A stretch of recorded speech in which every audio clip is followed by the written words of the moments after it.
So Brian Epstein was the man who discovered the Beatles. He discovered them when they were not even the most popular band in Liverpool. They were a relatively popular Liverpool band, playing basement clubs like the Cavern and the Casbah. And he saw in the Beatles a group that could be embraced by the entire world. And he saw in this band, he would walk around saying, the Beatles are going to be bigger than Elvis. And everyone thought he was crazy, you know. And also, I'd like to add that on the personal side of his life, he was gay and Jewish and from Liverpool. And in the 1960s, those were three significant obstacles. It was against the law to be gay. It was literally a felony.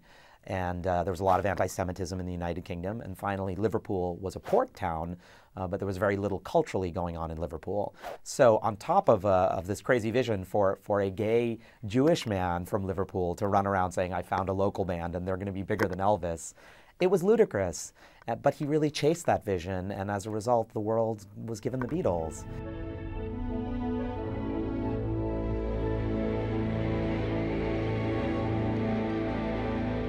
Firstly, from a purely practical point, his main contribution was exposing their message to the world.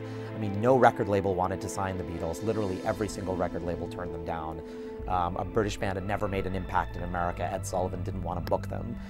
So without Brian Epstein, it's very likely that the Beatles would not have gone any further than Liverpool and Hamburg. But outside of that, Brian, he very much shielded the Beatles from the business side of the industry and let them focus on their art. There are dream sequences, hallucination sequences, fantasy sequences that also lend themselves to the medium of graphic novel and film.